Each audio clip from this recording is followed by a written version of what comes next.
He lived fast, he died young, and he left behind a legend that has never died.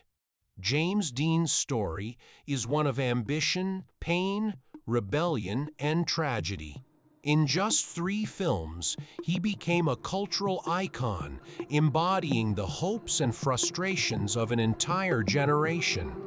He was the face of teenage restlessness, the voice of those who felt misunderstood, and a symbol of living life without compromise. But behind the charisma and the fame was a young man carrying scars from childhood, desperately searching for love and acceptance, yet constantly running toward danger. And on September 30, 1955, at only 24 years old, James Dean's meteoric rise came to a shocking end in a car crash. What he left behind was more than just movies, it was a legend.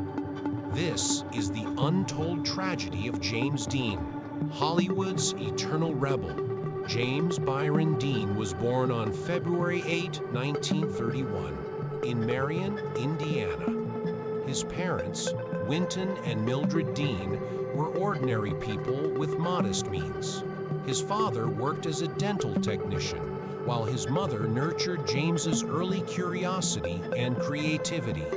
Dean was very close to his mother. She encouraged his artistic interests, introduced him to music and movies, and gave him the affection that defined his earliest years. But tragedy struck when James was just 9. His mother, only 29 years old, was diagnosed with uterine cancer. Within months, she was gone. Losing his mother shattered him. Friends and relatives later recalled that James never truly recovered from that blow. His father, unable to care for him alone, sent James to live with his aunt and uncle, Marcus and Hortense Winslow, on a farm in Fairmount, Indiana. Though his aunt and uncle gave him stability, the sense of abandonment by his father left deep scars. James felt like an outsider, not fully belonging anywhere.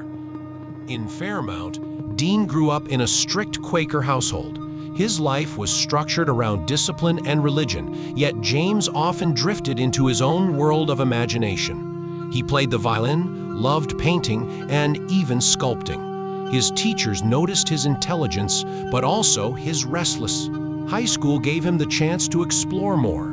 He joined basketball and baseball teams, but never truly excelled. What set him apart was drama. On stage, James transformed. His performances were intense, alive, and raw. His classmates saw glimpses of something extraordinary. One teacher recalled, "Jimmy could make you forget you were watching a play." It wasn't acting with him, it was living. It was clear that James Dean wasn't just another farm boy from Indiana. He was destined for something bigger. After graduating high school, Dean followed his father to California and enrolled at Santa Monica College. Initially, he studied pre-law, fulfilling his father's dream of a stable career. But James quickly realized law wasn't for him. He transferred to UCLA and majored in drama. It was here that his rebellious spirit clashed with his father's expectations. Winton Dean wanted a practical son, not a dreamer. Their relationship deteriorated, and James carried that rejection with him for life. At UCLA, James threw himself into acting. He performed in stage productions and quickly gained attention for his natural intensity. But California wasn't enough for him. If he was going to become great, he needed to prove himself where legends were made, New York City. In 1951, James dropped out of UCLA and moved to New York. Struggling to survive, he worked odd jobs, including parking cars for CBS while chasing auditions. The breakthrough came when he was accepted into the prestigious Actors Studio, studying under the legendary Lee Strasberg. This was the home of method acting, a style that demanded actors draw from their deepest emotions. For Dean, whose life was filled with pain and longing, acting was perfect. He channeled his grief, loneliness, and frustration into performances that felt frighteningly real. Strasberg called him one of the most promising young actors he had ever taught. Dean idolized Marlon Brando and Montgomery Clift, two pioneers of method acting.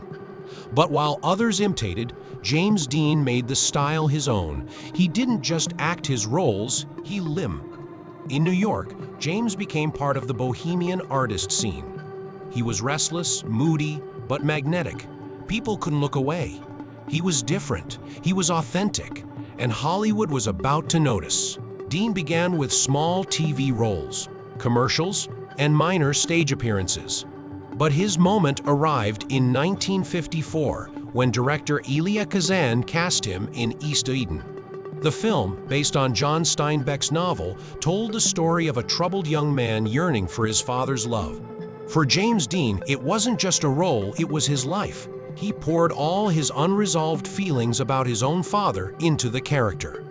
Critics were stunned. Audiences were captivated. A star was born. Next came Rebel Without a Cause in 1955. Dean played Jim Stark, a disillusioned teenager struggling with identity and expectations. The role defined him and an entire generation. Teenagers across America saw themselves in James Dean. They were misunderstood, restless, and searching for meaning. He was their voice. Then came Giant, released after his death. Acting alongside Elizabeth Taylor and Rock Hudson, Dean transformed into Jet Rink, a poor ranch hand who becomes a wealthy oil tycoon. His performance was haunting, raw, and unforgettable. In just 3 films, James Dean carved his name into Hollywood history. But behind the cameras, James was far from peace. Fame didn't heal his wounds. Dean was moody, intense, and unpredictable. He could be charming one moment and withdrawn the next. Friends described him as a man of contradictions, confident yet insecure, rebellious yet sensitive, social yet painfully lonely. He longed for love, but struggled with relationships. He dated actresses like Pier Angeli, but his intensity often pushed people away. Angeli's family disapproved of him, and when she broke off their relationship, James was devastated. Many say he never truly recovered. James also carried a rebellious streak. He disliked Hollywood's rules, often clashing with directors and producers. He wanted authenticity, not polish. But more than anything, he craved speed. Cars became his second passion. He bought motorcycles, sports cars, and developed a love for racing. On the track, he found freedom, but it was a dangerous freedom. Friends warned him repeatedly about the risks. Studios even put clauses in his contracts forbidding him to race during filming. But James couldn't resist. Speed gave him the adrenaline rush that nothing else could. He once said, "Racing is the only time I feel whole." It was a dangerous obsession, and it would cost him everything. September 30, 1955. James Dean had just purchased a brand new Porsche 550 Spider, nicknamed the Little Bastard. That afternoon, he set out for a racing event in Salinas, California, with his mechanic, Rolf Wutherick, riding beside him. At around 5:45 p.m., on Highway 46, another car, a Ford Tudor driven by Donald Turnipseed, turned across the road. Dean, traveling at high speed, had no chance to avoid the collision. The impact was catastrophic. Dean's Porsche was crushed. He died instantly. He was only 24 years old. News of his death spread like wildfire. Fans wept. Hollywood was stunned. America had lost its brightest young star. Within hours, James Dean was no longer just a rising actor, he was a legend. James Dean made only 3 films, yet his impact was eternal. His style, leather jackets, jeans, and a slouched posture, became the look of rebellion. His performances influenced generations of actors, from Al Pacino to Leonardo DiCaprio. Cultural historians often say that James Dean didn't just play roles, he embodied the struggle of being young in a rapidly changing world. He gave voice to a generation that felt lost, misunderstood, and restless. Decades later, his pictures still hang on walls, his movies still inspire, his face remains one of the most recognizable in film history. James Dean didn't just die young, he stayed forever young. The true tragedy of James Dean isn't just his untimely death. It's that he never found peace in life. He longed for love, struggled with rejection, and carried the grief of losing his mother to his final days. Fame brought him admiration, but it couldn't heal his loneliness. He lived as though he knew his time was short, always rushing, always restless, always chasing something just out of reach. James Dean's story is a reminder of life's fragility. He had everything: talent, beauty, fame, but he was gone before he could truly live. Conclusion: forever young James Dean remains Hollywood's eternal rebel. His face, his films, and his spirit live on as symbols of youth, rebellion, and passion. He once said, "Dream as if you'll live forever. Live as if you'll die today." And in many ways, that's exactly what he did. James Dean may have lived only 24 years, but his legend is eternal.